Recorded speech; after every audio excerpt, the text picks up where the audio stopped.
Welcome to the Go Reflect Yourself podcast, bringing you real, practical, brain-based strategies to cultivate a life and business full of freedom and fulfillment, starting from the inside out. Working hard and staying busy will only get you so far. To truly become happy, content, and who we are meant to be, we have to move beyond physical capacities and begin to reflect from within. We have to change our thoughts and our mindset into our most powerful assets, transforming you to take inspired action so you can become a better version of yourself and have the life of your dreams. You are stronger than you believe. You have greater powers than you know. Welcome to the Go Reflect Yourself podcast. If you've never been here before, thank you so much for being here. If you have been here before, thanks for coming back. Today you are in for a treat. I have with me a very special guest, Jeff Koziatek. He is the CEO of Core Authenticity, but Jeff's a mindset catalyst. He's an entrepreneur and artist. He has worked in the entertainment industry for over 20 years, where he's produced award-winning films, national touring shows. He's owned a complete event management company. He's acted, he's juggled, he's been on TV, and he's performed more than 4,000 shows across the country. That's a lot just thinking about it. And he is amazing. He now works with top performers who want to achieve more professional success and personal freedom. His services include keynotes, training, and coaching. He's a national speaker, an award-winning international performer, best-selling author, as well as certified life and leadership coach with both the Values Conversation and the John Maxwell team. And today we are talking about how to create your compass to thrive in all environments and beyond. Welcome, Jeff. Thanks for being here. Thanks for having me, Heather. It's going to be great. I'm so excited. We were just talking before we actually came on live, and we really got into a great conversation. And if it's okay with you, I'd like to actually pick up a little bit from there before we get to know you a little bit more. How does that sound? The pre-podcast conversation now becomes the podcast conversation. It might. Sure. It Why just might. Let's go there. We were talking about growing pains and seeing signs that when you start to evolve, and imposter syndrome and guilt and shame that you don't get the things sooner. That's just a quick summary, and I'm not going to ask you to share anything that you don't want to, but it's interesting how all of these things continue to circle really no matter what level you're at. And I think we forget that we're human. Yeah. I think there's a strong desire to land and achieve and finally arrive. And I don't believe that ever happens. The desire is always there, but the actual arrival is mythical.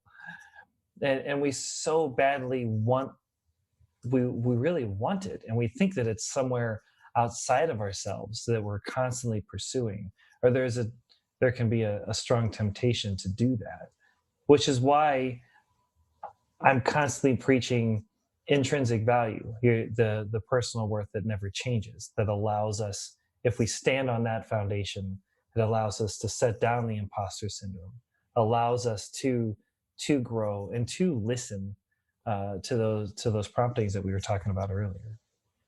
I love it. It reminds me, Jim, do you know the comedian Jim Gaffigan? I do. Hot Pockets. That's right. Hot Pockets. He has a bit about people that go to the gym, and he's like, why are you here? You're done. Why are you showing up at the gym? These people who are truly super fit, you're done. And I always think about that because you just talked about it, that arriving. When we're an entrepreneur or even a business leader, it doesn't really matter. You have that next level, but sometimes your own limitations or mindset or perspective or whatever's going on in your brain really doesn't allow you to see where you're at right now. You really never No. arrive. It's just a matter of what value are you giving. So I love how you started to bridge in that already of the value. Can you talk about that a little bit more? Because you really get into the values conversation. What does that really mean? uh, I will totally answer that question, but I want to back up just for a second, Please. because we're talking about arrival and how you never really arrive, and it reminds me of my acting career. And as an actor, you spend all of this time auditioning for roles, and there is a lot of rejection. You just, no, you don't get that role, no, you don't get that role, and you keep showing up. And this idea, if an actor thinks that it's all about landing the role, then the auditions become incredibly difficult, incredibly personal, and now they're obstacles in the way of the pursuit of what we want. And I had a director tell me early on. He said, you need to look at the auditions as, if an actor is there to perform and we're looking for opportunities to perform, then an audition is just that.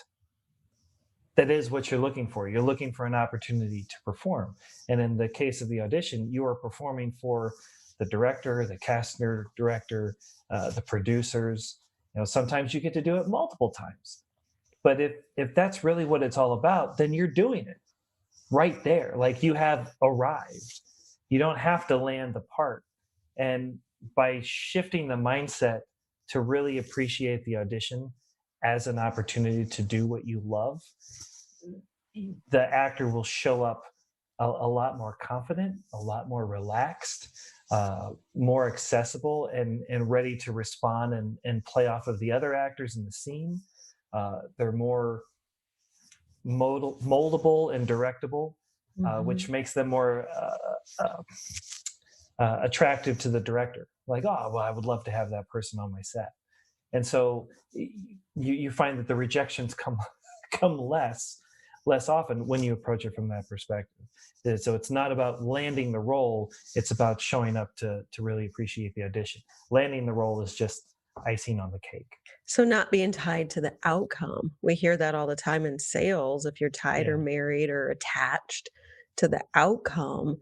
And of course, landing the role is a huge goal. But I love yeah, that because if you're wanting to show up regardless, right? That's a right. great way of looking at it, no matter what profession or goal someone has. If you want to be a speaker, speak. If whatever it may be, that's awesome. I love that. Well, and if you're a speaker, speak. Like, how many people need to be there for you to speak? Does it have to be a room of thousands or hundreds or dozens? Could it be just one other person? Could you could you speak through pre-recorded video that you then send it? Like, what's the reason behind that? And so once again, I think it comes back to that intrinsic value piece that allows us to confidently step up and step into things like the audition, and keep moving forward. So what I'm going to put you on the spot since you brought that up because what do you think it is that really drives people to arrive? Is it, I mean, for you coming from the acting and the producing world, is it status? Is it Hollywood? Is it having your face plastered on every billboard? I mean, is it society right now that's caused us to misinterpret what arrival really means? What do you think? I think it's a yes and. From my experience, um, I talk about a value meter a lot on a scale of 0 to 10, 10 being full and 0 being, oh my gosh, like I can't I can't go any further. I'm grounded. I believe that everybody is at a 10 all the time. Your intrinsic value is always full. It cannot be lost, cannot be stolen, it cannot be increased. It is always full. You're always a 10, no matter what happens to you, no matter how you act, no matter what circumstances you find yourself in, you're a 10. Our perception of that value changes on a moment to moment basis. And oftentimes our perception drops below a 10, sometimes drops way below a 10. When I first became aware of this, I perceived myself as a negative number. I'm like, forget the 0 to 10. I'm not even on your scale. Most people do, though, wouldn't you say? Yeah. Yeah. And the consequence of that is that there's a gap. Even if we perceive ourselves as a 9.9999287, there's still a gap.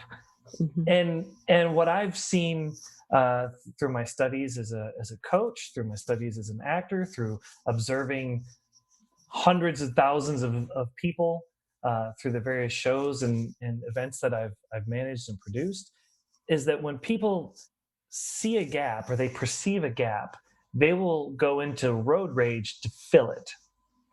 And sometimes that road rage looks like workaholism, right? And we will pour everything we have into our work to earn value, perceived value, to fill the gap. Or we'll stop sharing what we have. Our generosity totally drops, because if we give away something, we think that our value is going to drop also. And so we hoard that stuff. Or we start keeping other people from winning, because if they win and their value goes up, my value goes down. We can't have that. Or we stop associating with people that make us feel bad. Or we stop associating with people that we feel is beneath us, because we don't want to get drugged down. And so I think that this strong drive to make up that gap leads to a lot of these other issues, because ultimately I believe everybody wants to feel significant. They want to feel like they're heard, feel seen, feel like they matter, feel like they're valuable. And when we don't feel that, when we feel like we're coming up short, that there's just a little gap, that there's a piece where we are inadequate or missing something, then it's game on to fill it, which is unhealthy. It's not healthy at all, and you remind me of all the other gaps then, the comparison gap being a very slippery slope Yeah. of either direction. So what would you say to someone that's really stuck in that comparison gap and putting themselves, let's say someone is really continuously scoring themselves at a 2 and really struggling, and no matter what their circumstance is, they're looking at every single person around them, and they're always coming out short. Everybody has something better. They're stronger, they're bigger, they're faster, they're smarter, everything is better. And this Yeah. person is constantly thinking these things about themselves. What do you do? It's not what I do. It's what they do, right? Yeah. I think there's a natural desire in me to want to say, no, you are a 10. You are enough. You may have been mistreated, but it doesn't change your intrinsic value. You may have made that choice and that choice and that choice and that one and that one and that one, and also that one that we don't talk about. Right. But it doesn't change your value. You are now, have always been, and will always be a 10. Unfortunately, you can't stamp that on somebody. It doesn't matter how many times I tell somebody else that. It doesn't matter. It takes consistency. It takes repetition, intentionality, and along with that, relationship. The relationship is the external component. The consistency and intentionality is the internal component. Mm-hmm. That person, just like myself, just like anybody breathing, if I could step out there, Mm-hmm. has to learn to hashtag wash their brain. Well, I mean, we've got to wash it daily, because it can be very easy to be overwhelmed by what we see. It can be very easy, especially in American culture, to adopt this belief that we are what we do. Mhm. which is incorrect. What we do comes from who we are. And so that constant mindset shift is huge. So I would suggest finding somebody like you, like myself, like a coach, anybody that can help speak into their lives and offer that safe space where there's no judgment, so we can really explore and discover what's there, and then move forward and shine the light on the blind spots and ask the questions. Without that, I think we can stay stuck for a very long time, Yeah. and then that becomes our false identity. That becomes the imposter syndrome, so to speak. Absolutely. No, that's perfect. Really seeking that mentorship and reminds me of the Jim Rohn quote of you become the collection of the 5 closest people around you, and that extends to exactly what you just said, Yeah. media. It extends to the books you read, it extends to everything you put in your brain, and Right. sometimes you just need that mentorship outside of yourself, even outside of that circle to really be able, I love how you just put it, to shine light on it, but really to believe in you when you can't believe in yourself. That's And so important. so important. And again, I think that's coming full circle to the conversation, the pre-recording conversation that we were just having. No Mhm. matter what level you're at, you always need that support and you always need that mentorship for someone to believe in you. And honestly, Yeah. to also for somebody to call you out on the way that you're thinking that you may not realize. And that's clearly that's part of the self-reflection process, Right. but having somebody outside of yourself can help with that as well. I think it's in, I'm going to say that it's almost impossible to do without external help, because you don't know what you don't know. I mean, I where did it go? Right. So I need my glasses, and with these lenses, this is what I see. Until I go to the eye doctor and she says, "Oh, you need a different prescription." So then we get a new prescription, we put on the new glasses, and now I can see things totally different. Like we need that external help. I mean, we're made for community, and so to try to step back and with all the experience and knowledge we have, take an honest uh, judgment free assessment of ourselves and our situation is incredibly difficult. I mean, they always say we're our own worst critic. We need somebody else to come in and to offer that other perspective. And any coach, any mentor that you work with will be able to do that because they don't share every single step of life that you had, right? I mean, they will always bring a different perspective and be able to see things that we can't see ourselves. And along with that, as the coach or the mentor asks those questions, like you said, they can also disrupt the status quo, Mhm. so that we can then say, all right, well, now that I have this new information, I've got a choice to make, and I can either choose this or I can choose that. The coach isn't going to choose that for me. They can be there in my corner, they can support me, and they can Mhm. encourage me, and they can want me to grow, but at the end of the day, I have to make that choice. And so to find a coach that will hold that space for us to grow, and then, like you said, recognize that learning never stops. I love, was it Stephen Covey talks about this in his book, Speed of Trust. He says, you're always making deposits or you're making withdrawals from your trust account with everybody. I believe we're either growing or we're dying. We're either moving up or we're falling down. And so there's no arrival, right? There's no plateau with this. And so we need those people to constantly push us along the way. I love it. And you can't give what you don't have also. Right. And And especially, you started off talking about the perspective of a negative intrinsic value. And I think many people would look at that similarly in very intentional moments of their lives without going into a lot of detail. We don't need to, but when you feel that depleted in your own intrinsic value, it's very difficult to connect with somebody else and to give. Yeah. And, part of the experience of life is to give and to serve and to have connections. But when you're that depleted, it's exceedingly difficult to be able to give to others, even though that's probably the number one thing you need. But that's Right? when, yeah, but that's when your mentorship is even more valuable. That's, oh my gosh, it disappeared. This thing.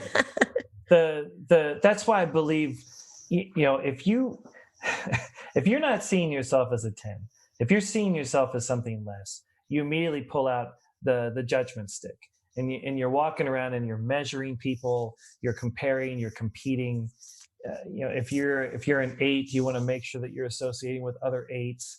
If you see somebody that you think is a 9, you immediately, wait, I see a flaw, and I'm going to call that out, and I'm going to pull you down too, or I'm going to inflate myself and pretend to be something that I'm not, or do something. It's really unhealthy. And I love Maya Angelou's quote. People don't remember what you say or how you say it; they remember how you make them feel. Yeah. That feeling comes from the state of your heart. If you're seeing yourself as anything less than a 10, that's going to bleed through no matter what you do, no matter how much you smile, no matter how many nice things you say, they're going to feel your heart. And so that's the whole point of my coaching. That's the whole point of any of my keynotes, is helping people stand on that intrinsic value piece. Because if you show up as a 10, then you don't have to compete. You don't have to compare. You can generously give of your time, of your talents. You can share opportunities. And guess what, Heather? Ask me what. What, Jeff? Tell me what. I'm glad you asked. You don't lose any value. Like, your value stays the same. It stays consistent. It stays level. So when you see yourself as a 10, you can see other people as a 10. This changes the whole paradigm. So now they're no longer objects that you need to manipulate to earn more value. They're no longer obstacles that are in your way, that are keeping you from attaining value, from arriving. Now they're human beings.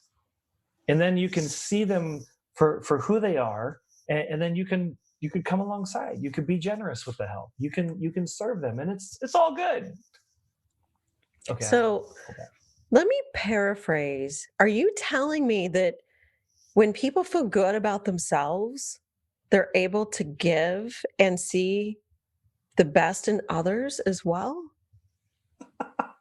I might be. I just might be.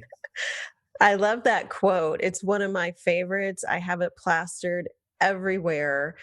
And it's a great reminder to me when I start feeling depleted, exactly what you just said. It's a reflection, it's a mirror. What I'm getting feedback from other people is typically the mirror I am giving.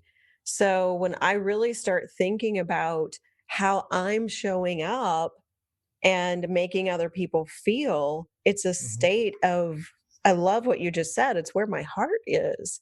And so, yeah, it's this balance, but it starts from within first. Yeah. A few years ago, I produced a series called Mask. It's a short film series. It's 3 parts. Each part's like 4 minutes long. But the idea is, what do we do with pain, and how do we respond to that in other people? And in the first part, it's called denial. It's, do we pretend like it's not there and put on the happy mask and expect everybody else to do the same? Yeah, in part 2, it's called bondage. Do we fall into bondage to our pain and start identifying, I am that person. I am the victim. This is who I am. This is who I will always be. Or do we live in freedom, in part 3, and see it for what it is, not who we are? And when we're able to do that, we stand on our 10 and we can see other people, even if they, in the movie, if they're walking around with a sad mask, we can look beyond the experience, beyond the behavior, beyond the circumstance, and see the human. If they're wearing a happy mask in the movie, we can see beyond that too. If they're not wearing any mask, we can see that also. And it all comes back to that foundation piece. That is awesome. So let me ask you this. How did a film producer and an entertainer become a life leadership and mindset coach? Because I walk the walk. I made a lot of mistakes, and I discovered some things along the way that have dramatically impacted my work, my marriage, the way I parent, my general sense of peace and joy on a daily basis. And I want to turn around and help other people. Growing up, receiving those two messages, the one said, find something you love to do and make that your job. The other message was, your value comes from what you do. If you're not doing anything, you're not worth our time. That was an unintentional message, but I married the two of them and became a massive workaholic. I love art and people. So if that's my filter, then I'm doing anything that's art and people related. So I couldn't say no. If my value was tied to what I did, like, I said yes to everything, even if I wasn't totally bought in, even if I didn't really want to learn or want to get better at something, I still said yes because I thought I had to. And that took a massive toll on my marriage. I don't think I parented very well, and I wasn't doing very good. I lied to myself every year and said, yes, I can absolutely do this. I can continue to pump out 350 shows every year and run a video production company and a photography company and be married with kids.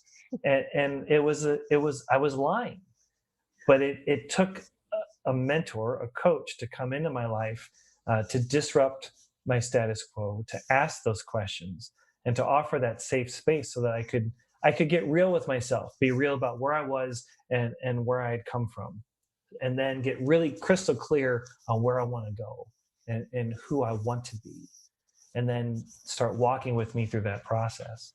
The freedom that I've experienced, the way that it's played itself out in my marriage and the way I do relationships with other people, it's too great to keep to myself. and if I really believe what my faith says about loving God and loving my neighbor as I love myself, then the best way that I can love my neighbor, whether they agree with my faith or not, is to help them see their intrinsic value and stand on that. So not only for the betterment of themselves, but for the betterment of the people in their lives. It's really fun. That's awesome. Thank you for sharing that. I think a lot of people really can relate to everything you just said. And we do get caught in this comparison, but putting our value on success in a measurement. And it looks different for everyone, and that's okay. But typically, it's 100% outside of ourselves. Right. So we get caught in this cycle. Go ahead. I was just going to say, but the glorification of busy. I think for a long time I would tell people, I'm doing 350 shows every year. I've done 350 shows, because I would see how other people reacted to that.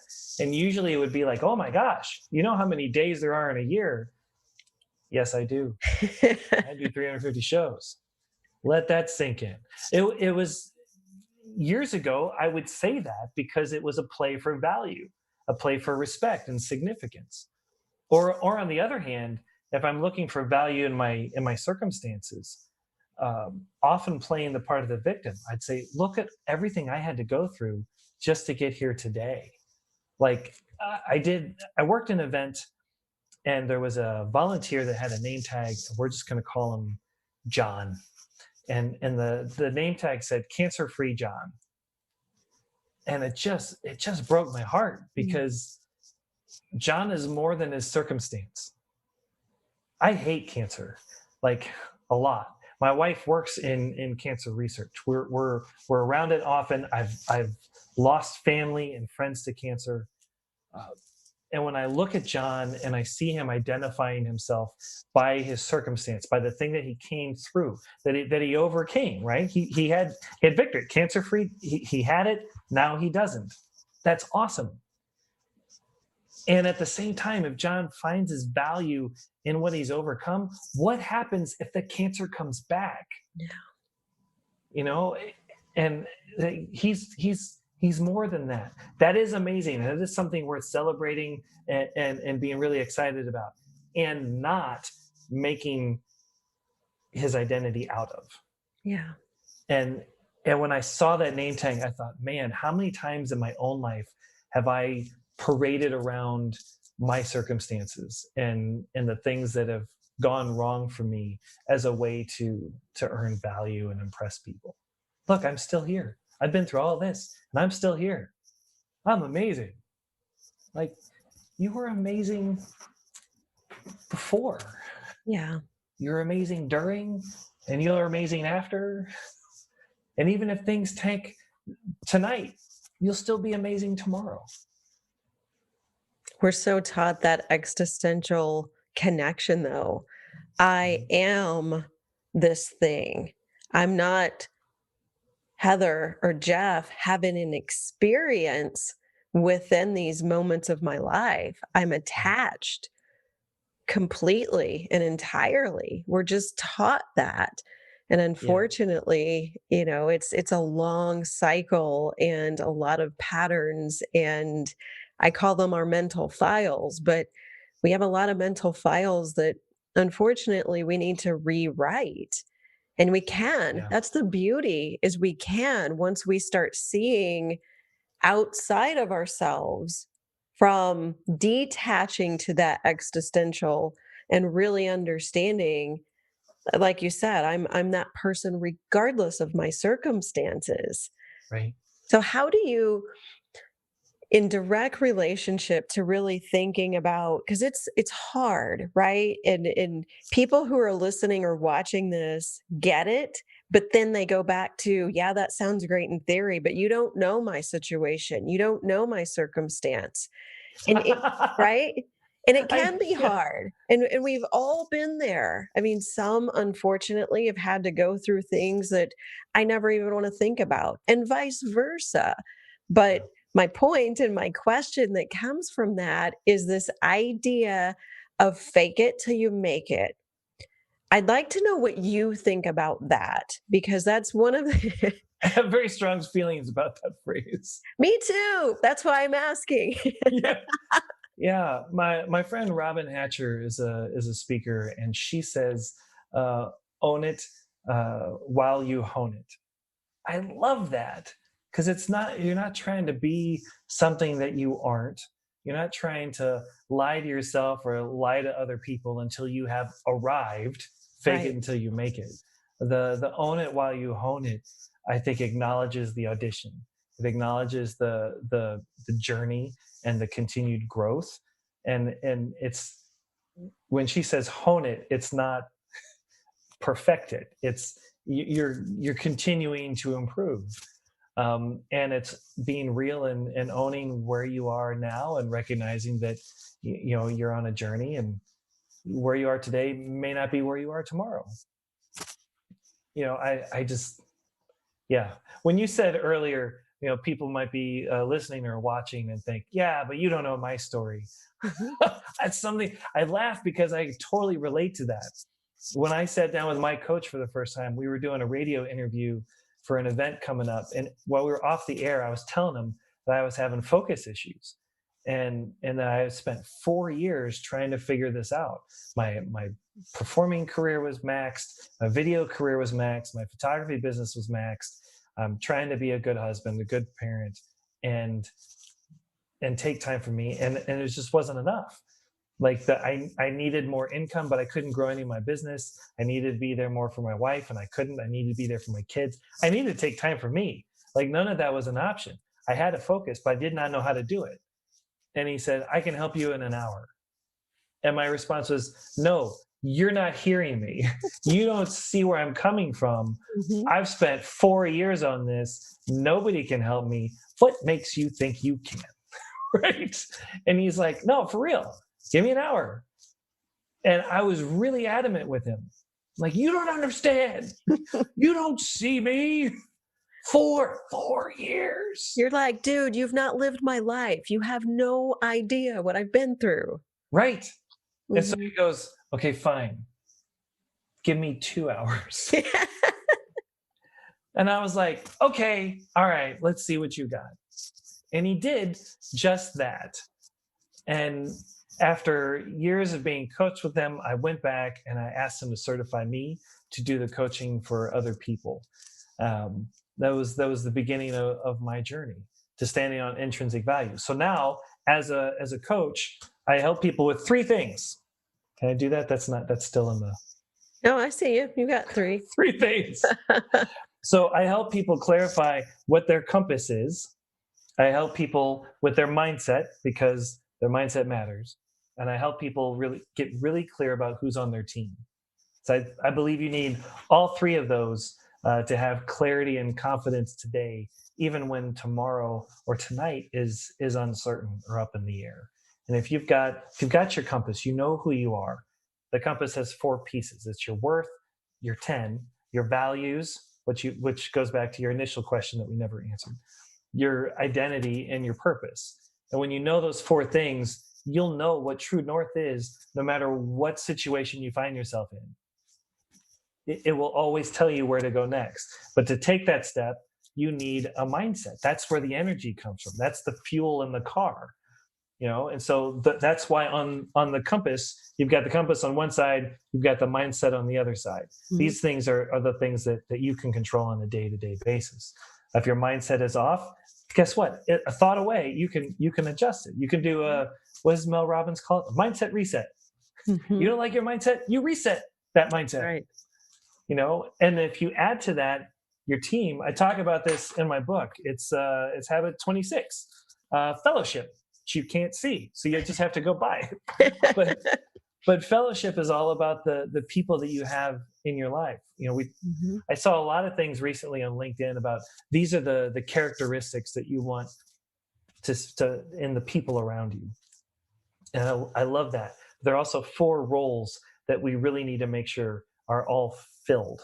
And that's the mentor, the role of the cheerleader, the giver, and the connector. And if we have those four seats filled on the Jim Collins bus, Mhm. those people will help us, as you mentioned earlier, hold our image for us when we can't hold it ourselves. Mhm. And if we drop it, they can help us find it again. Yeah. Yeah.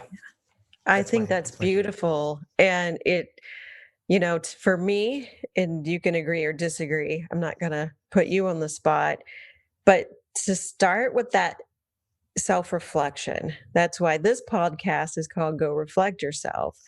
Because if we can't have just a tiny bit of awareness that we don't have those people on our bus, we don't have those seats, it's not about lack, it's about what do I need more of to support me to be a better Yeah. human. That, let's be honest, from a humanity perspective, that's all we're really trying to do is just have great connections and experiences with others throughout our life. It really is that simple, but it goes back to the self and really to understand who we are. And we can't do that if we don't take just a tiny bit to start that self reflection process. Yeah. It's the never-ending story has that amazing scene where the hero, I think his name is Atreyu, comes up to this gate. It's called the Mirror Gate, and he has to walk through it to get to the other side. And it's just part of his journey, right? And off in the distance, you have these two other characters watching, and the one character thinks, oh, this will be super easy. He's faced all these other challenges and overcome all these other external obstacles. Mm-hmm. Facing the mirror gate should be a piece of cake. And that's when the other character says, oh, no, no, no. This is where people are confronted with their true self. And most men run away screaming because it's difficult to stop and self-reflect. And I think it's almost impossible to self-reflect if we're holding up a judgment stick and we're looking to other things for our value, right? If we find our value and significance in what we do and we make mistakes, and everybody makes mistakes, or if we look for it in what's happened to us, things that are outside of our control, and yet we adopt that as who we are, then self-reflection becomes incredibly painful and almost impossible, you know. But if we can stand on that foundation, on our compass, you know, then we can self-reflect and see it for what it is, not who we are, and then we can grow. That's why I love this podcast. What you're doing is fantastic. That's It's incredibly awesome. necessary. I think so, but thanks for validating that. Stan. Do you have a 60-second strategy to help someone during high stress or those self-doubt moments? Any one or two quick strategies that might help someone when they don't have all these skills and tools amassed, but really just need something to do a quick brain cleanse? Quick Or one. as Zig Ziglar would say, to get rid of the stinking thinking. Right? That's where I got the wash your brain bit from. Zig Ziglar, when he talks about washing your hands, he'd say, you know, you wash your hands once, you need to wash them again. And the answer is, Heather, yes, you need to wash your hands again, Heather. The answer is yes. So if we were to take that up a level and talk about our teeth, we brush our teeth once. Do we need to brush them again? The answer is Yes. yes. Right? The same thing with our brains. We need to hashtag wash our brain. We'll wash our brain once. We're talking about intrinsic value now. Then we're going to pop on Facebook and we're going to see everybody's polished image. Or we'll see their unpolished image and we'll think, wow, look at their weakness. They're so strong because they're posting their weakness. Look at my weakness. It's so weak. Your weakness, so strong. Oh, look, that person doesn't have any weakness. They're so strong. Right? And then we start eroding our perception of our worth. So we hashtag wash our brain. So the 60-second response, the one thing that we could do super easy, my chiropractor taught me this, is just breathing. Right? She's like, take three deep breaths. You're like, in for a count of 4, hold for a count of 4, out for a count of 6. Just do that 3 times. It'll reset your body. It'll calm that down, and then give your brain a chance to step back and think and respond versus reacting. Something else to think about is that your feelings aren't right or wrong. They're not good or bad. They're just feelings. And it's okay to have feelings. It's okay to be angry or sad or happy or whatever. If we're in the middle of something, if we can stop and just see the feeling as a dashboard light on our car, signaling that something needs attention or signaling that something is getting attention, and then respond from that versus using the dashboard light as an immediate call to react, can be incredibly helpful. You don't need a whole lot of training for that. You breathe, and then here acknowledge that the feeling is what it is, but it doesn't have to drive us. It can be a great dashboard light, a terrible driver. Mm-hmm. Those would be 2 things. And then as you're taking care of what's the right word for that? Is that like triage? Like if that's what you do out on the field. As soon as you get off the field, then I would highly suggest hiring somebody like yourself or like me or like another qualified coach that can help you identify your own personal compass so that you can come back to this the next time you face something. You can hashtag wash your brain, remember your worth, your values, your identity, and your purpose, and then take appropriate action. I love it. That's perfect. And you've got some goodies on your website. I'm just looking because I can't remember all of them. Ask is on the website. If you want to watch that, all 3 parts are on there in its entirety at coreauthenticity.com/resources. Resources. Perfect. And people can connect with you on your podcast as well, the Breakthrough Moment podcast. Yeah, we have amazing guests. One of our amazing guests was this woman named Heather Crider. Heather was on it. She was fantastic. You She should really sounds check her out. amazing. I can't know. wait to watch or listen. You can do both. There are 2 interviews. It's great. Yeah. Oh, and then you can get my book that you can't see, but if you want to see it, go to your website. Get Jeff's book. Rent for value. It'll look like that. It's 52 Habits to Keep the Perception High to Match Reality. That you are now, have always been, and will always be a 10. And then as a giveaway that's not on the website, I believe in the compass so much that I'm giving these away for free. So if somebody wants to clearly identify their worth, their values, their identity, and their purpose, I can do that in an hour. Or 2 if you're really stubborn. Or 2 if you're like me. really well, because a lot of people, Heather, they'll say, I want to be more, or I want to grow, or I want to get better, but they don't know what better is. Mm-hmm. They don't know how to define that. They just know that they want something more. The compass defines that. If you want to know exactly what better looks like, I can help you in 1 to 2 hours. For free. I love it. That's awesome. Yeah. We'll post all of these links on the show notes to this podcast, but definitely I recommend checking Jeff's websites out. Take him up on this free offer. Thank you for that. Thank you for being here, Jeff. Do you have any final last takeaway or thought you would like to leave our audience with? People will hear your heart before they hear your technique. Get your heart right. See yourself as a person so you can see other people as a person or as people. You are now, have always been, and will always be a 10. A 10. 10. There it is. Well, you're a 10 in my book. So thank you for being here, Jeff. I really appreciate you. Thanks for your time. Thanks for letting me share with your audience. This has been great. I love it. Love it. Love it. Thank you so much for listening to this episode of Go Reflect Yourself. Please rate and review this episode. And if something moved you, please feel free to share. For more inspired action or to stay in touch, head on over to GoReflectYourself.com or HeatherJCrider.com.